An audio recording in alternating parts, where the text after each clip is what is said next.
ရင်ခွင်နန်းတော်တဲက Belgian Sniper ဝေမိုးစော် Fire Sport မော်ဒန်ဘောလုံးလောကရဲ့အထီးတွေ့ကိုကျင်နာမှုအပြည့်နဲ့နန်းရှိုက်မိသူတိုင်းပုံရိပ်ရောင်ကြီးတွေကိုစီရှိကြတယ်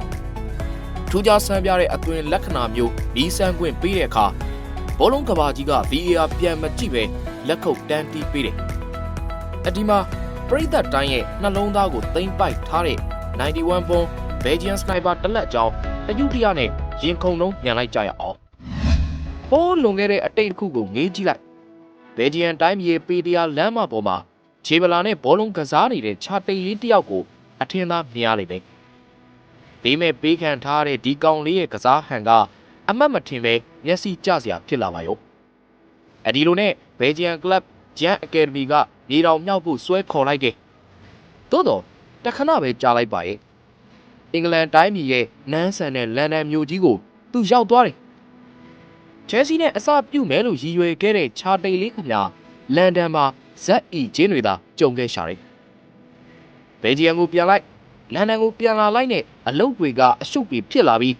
ဒီဘရိုင်းဆိုတဲ့နာမည်လေးတစ်ခုကအငှားချပစ္စည်းလို့ဖြစ်ခဲ့ပါရောလားအဒီလိုနဲ့ဂျာမန်ပြည်ကိုအလဲထွက်ရေးဝါဒနဲ့တမှုထူးမလို့ရှိသေးလန်ဒန်ရဲ့အစိတ်တွေပြန်မိသွားပြန်နေအနောက်တော့ဝူဘတ်ဇက်ယုံမှာပျော်ပြေဖို့အလင်းစလိုဆုံးဖြတ်ချက်ချလိုက်ပါရဲ့ဝူဘတ်မှာတခဲတနက်လူလားမြောက်လာတဲ့ဒီဘရိုင်းဟာအမိုက်စားစွမ်းဆောင်ရည်တွေလှုပ်ပြခဲ့တယ်ဘွန်ဒက်စလီဂါ34ပွဲမှာ10ဂိုးသွင်းပြီး90တိတိဖန်တီးလိုက်တော့ဂျာမန်ဘောလုံးတမရဲ့စံချိန်စံညွှန်းတစိမ့်တွေနှိပ်ခံလိုက်ရတယ်အဲဒီနောက်အင်္ဂလန်ကိုတဖန်ပြန်လာဖို့မန်ချက်စတာလက်မှတ်ကိုဖြတ်လိုက်တယ်အဲဒီကစပြီးဒီဘရိုင်းရဲ့ဘဝကကြဲရောင်စုံတောက်ပသလိုဖြစ်သွားပါပြီဒီဘရိုင်းဟာစီးတီးကိုစရောက်ချိန်မှာပဲနန်းကြဘူးတဲ့အင်္ဂလိပ်ဌာနကိုနန်းသိမ်းဖို့ပလန်ချလာတဲ့ပုံစံမျိုးနဲ့ style of play ကြွတက်ခဲ့တယ်အင်မတန်ကောင်းတဲ့ပုံဖော်မှုတွေထုစစ်ပြီးစီးတီးကိုအယောင်မြင့်တင်ပေးတယ်အသင်းရဲ့အရေးပါတဲ့ဆက်ရန်တရားတစ်ခုဖြစ်လာလို့စီးတီးရဲ့သွေးခုန်နှုံးကလည်းဒီဘရိုင်းပဲဖြစ်တယ်ဒီဘရိုင်းပါတဲ့စီးတီးပွဲကိုကြည့်ရတာအချစ်တွေအပြည့်နဲ့ခေါ်ဆက်ထားတယ်လေဒီဘရိုင်းဟာပေါ်ပင်မှာပျော်ရွှင်တဲ့ကစားမမဟုတ်ဘူးသူ့မှာရှိတဲ့အားတွေကိုစီးတီးနန်းတော်အတွက်အသုံးတော်ခံခဲ့တယ်အလုတ်ကြိုးစားတဲ့ Made in Belgian Sniper တလက်ကတိတ်လှတဲ့ဖန်တီးမှုတွေနဲ့အရေးပါတဲ့ Premier League Diary လည်းမကြခင်စိတ်ဝင်တော့မယ်မန်ချက်စတာအပြာရောင်ရဲ့နနကင်းတေးတန်သစ်ဆိုရင်ဒီဘရိုင်းနာမည်နဲ့ပဲ Good Morning လုပ်တယ်အတိုင်းစားမရှိမြစ်တာတက်နဲ့သွေးအေးအေးကစားတတ်တဲ့ Belgian Sniper တလက်ကစီးတီးကိုဒန်းဆန်စေခဲ့တယ်ဘယ်ပရိသတ်မှမုံလို့မရတဲ့နှောင်ကြိုးခွဲအသေးပန်းကဒီဘရိုင်းပဲဖြစ်တယ်ဒီဘရိုင်းဟာဘယ်ဂျီယန်အတွက်လည်းသူနိုင်တဲ့ဘက်ကထမ်းတင်ခဲ့တယ်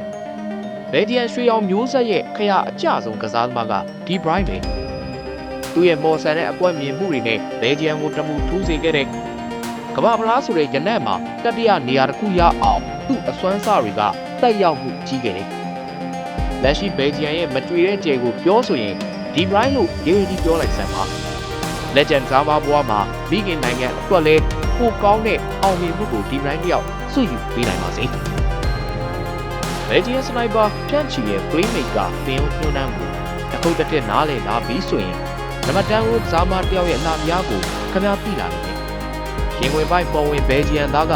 နင်းစွတ်တဲ့ဆောင်းလိုနောက်ပြီးလူရနဲ့ဖန်တီးမှုဘင်းလို့ဘောလုံးဌာနကိုနှွေးထွေးမှုကိုပေးလိုက်တယ်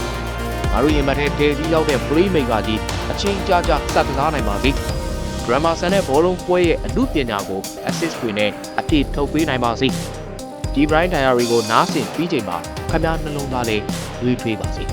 ။ဒီဆောင်းပါးနဲ့ပတ်သက်ပြီးဘိတ်ဆွေတို့ရဲ့အမြင်လေးတွေ comment မှာရေးခဲ့ပါဦး။အခုလောက်တောင်းဆိုချင်တာကအစီအစဉ်မူရင်းဗီဒီယိုရဲ့အောက်နားလေးမှာရှိတဲ့ like and share ကိုနှိပ်ပေးပါ။ပြီးတော့ကျွန်တော်တို့ရဲ့ Fire Sport အသေးရက်တည်နိုင်ဖို့ YouTube မှာတင်ပေးတဲ့ဗီဒီယိုလေးတွေလည်းကြည့်ပေးကြပါဗျာ။ဘော်ရာချင်းချင်းကြားမှာလည်း Fire Sport YouTube Channel ကို Subscribe လုပ်ထားကြဖို့ကြော်ညာဝင်ပေးကြပါအောင်လို့တောင်းဆိုချင်ပါတယ်။နောက်ထပ်အမိုက်စားတင်ဆက်မှုတွေဇက်တိုက်လာပါအောင်မယ်။စောင့်မျှော်ပေးကြပါဦး။ဆိုတော့ရမကြီးနဲ့ပို့လိုက်တဲ့တန်စင်တွေအချစ်တွေဖြစ်ပါစီဗျာ။